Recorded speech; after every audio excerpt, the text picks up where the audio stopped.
আসসালামু আলাইকুম। আবারও ইম্পর্টেন্ট আরেকটি ভিডিও নিয়ে আপনাদের সামনে হাজির হলাম। আমাদের আজকের ভিডিও টপিকস কিভাবে একটা ওয়েবসাইটে আপনার ওয়ার্ডপ্রেস সাইটে একটা ইউজার ক্রিয়েট করতে হয়।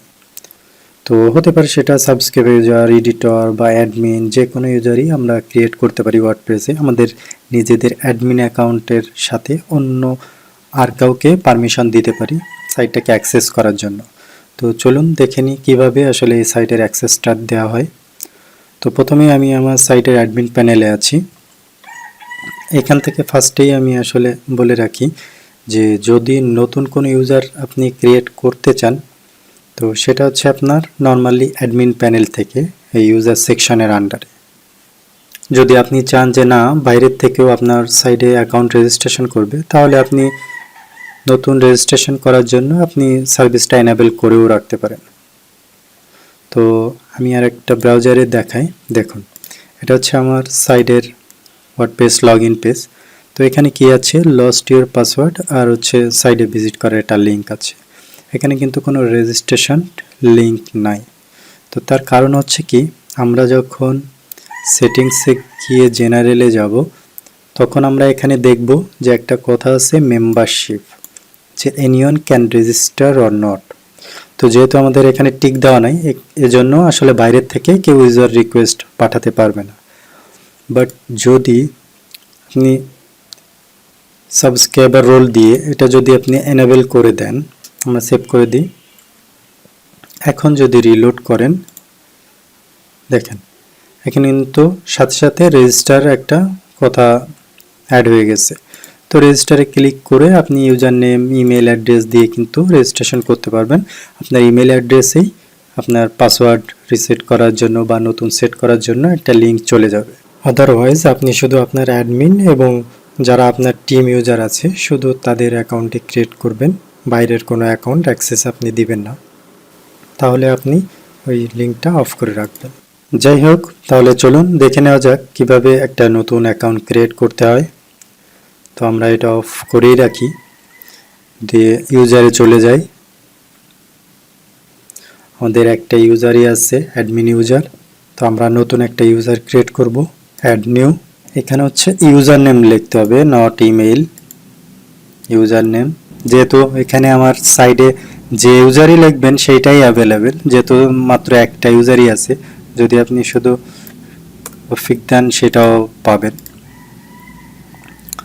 ইমেইলের ক্ষেত্রে আমরা একটা ইমেল দিই, এটা হচ্ছে আপনার ইমেলটা ইউজ করি, first name India Abdul, last name Rahman.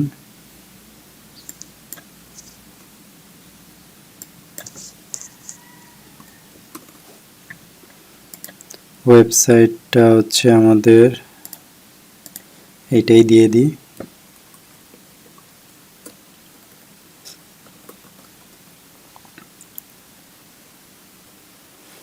আমাদের সাইডের ইউআরএলটা দিয়ে দিলাম।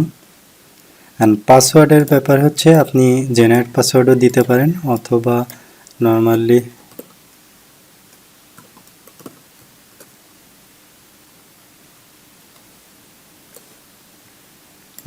আপনার একটা পাসওয়ার্ড টাইপ করে দিতে পারেন, যেটা মনে করেন পরবর্তীতে যে লগ ইন করবে সে যাতে আবার চেঞ্জ করে নিতে পারে।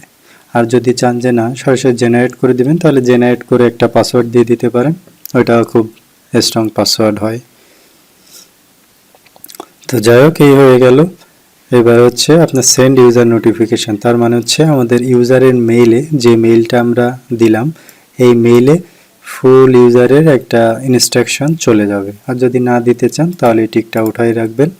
তো আমরা টিকটা দিয়ে দিই এবং রোল দিব হচ্ছে এখানে দেখেন কয়টা রোল আছে, শপ ম্যানেজার আছে, কাস্টমার আছে, সাবস্ক্রাইবার, কন্ট্রিবিউটর, অথর আছে, এডিটর আছে, অ্যাডমিনিস্ট্রেটর আছে।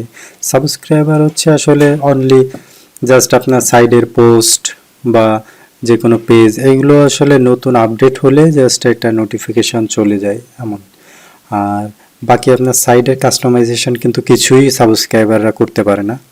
বাট শপ ম্যানেজার এটা আপনার ই কমার্সটা কন্ট্রোল করে। কাস্টমার হলে দেখা গেছে আপনার প্রোডাক্টগুলো অর্ডার করতে পারবে ওখান থেকে। কন্ট্রিবিউটর বা অথর হলে আপনার সাইডের হেলথ আদার্স চেক করতে পারবে। এডিটর হলে আপনার অ্যাডমিনিস্ট্রেটর থেকে একটু কিছুটা লো পাওয়ার, যেমন প্লাগইনস ট্যাগইনস অ্যাকশন পায় না, বাট এডিট করতে পারে সবই। আপনার প্রত্যেকটা পোস্ট এডিট পারমিশন তাদের কাছে দেওয়া থাকে। আর অ্যাডমিনিস্ট্রেটর দিলে হচ্ছে অ্যাজ এ অ্যাডমিন যা যা আপনি পাচ্ছেন, অ্যাডমিনিস্ট্রেটর দিলেও একদম সেম পারমিশন সে পাবে। তো আমরা ফার্স্টেই আসলে আপনাদের দেখিয়ে দিই, শপ ম্যানেজার করি। শপ ম্যানেজার দিয়ে কেমন হয় পরবর্তীতে আমরা আপডেট করে দিব। তো অ্যাড নিউ ইউজার দিয়ে দিই। দেখেন আমাদের কিন্তু ইউজার ক্রিয়েট হয়ে গেল। এখন আমরা মেইল যদি চেক করি, দেখুন মেইলে একটা ইনস্ট্রাকশন চলে আসবে। তো অবশ্যই সাধারণত নর্মাল ডোমেইনের যে মেইলগুলা, এটা প্রথমত যে কোনো মেইলেই আসলে স্প্যামেই আসে, যেহেতু ওয়ার্ডপ্রেসে ইউজ আকারে আপনার ইনফরমেশান ক্রিয়েট হয়, তো ওই জন্য স্প্যামেই সাধারণত দিয়ে দেয়। তো আপনি যদি চান যে না এই অ্যাকাউন্টটা আপনি ইনবক্সে রাখবেন, তো নট স্প্যাম একবার করে দিলে আপনার পরবর্তীতে যে মেইলই আপনার কাছে যাক না কেন, এটা আপনার সরাসরি ইনবক্সে হিট করবে। তো এই হচ্ছে আপনার চলে গেল। তো এখন আপনাকে ইনস্ট্রাকশন দিচ্ছে যে আপনি পাসওয়ার্ডটা রিসেট করুন, আদারওয়াইজ আপনি কিন্তু এখানে ক্লিক করে লগ ইন করতে পারবেন। তো চলুন আমরা একটু লগ ইন করে দেখি, যেহেতু আমরা নতুন আরেকটা ব্রাউজার ওপেন করে রেখেছি। আমাদের ইউজার দিয়েছিলাম হচ্ছে আব্দুর, পাসওয়ার্ড হচ্ছে দিয়ে লগ ইন।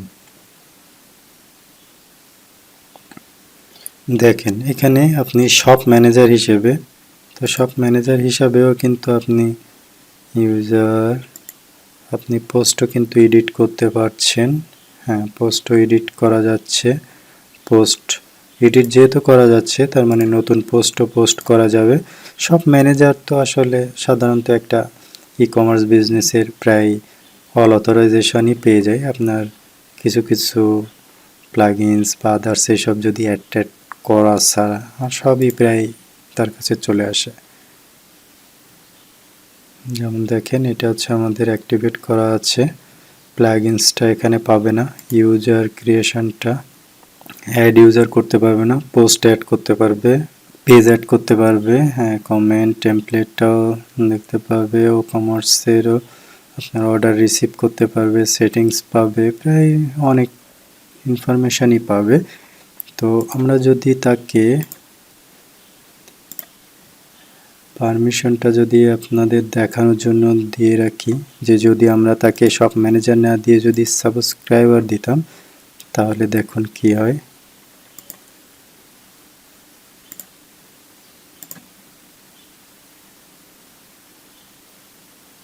সাবস্ক্রাইবার দিলে কিন্তু জাস্ট এমন একটা ইনফরমেশান পেত, তাহলে কিন্তু আপনি আর ওই ওয়ার্ডপ্রেসের লগ ইনটা পাবেন না। জাস্ট এইটাই হচ্ছে আপনার লগ ইন হয়ে যেত, এখান থেকে আপনি ফুল ইনফরমেশান বা আপনার কোনো অর্ডার এইসব জিনিসগুলো ডাউনলোড আছে কিনা এই জিনিসগুলো আপনারা দেখতে পারতেন।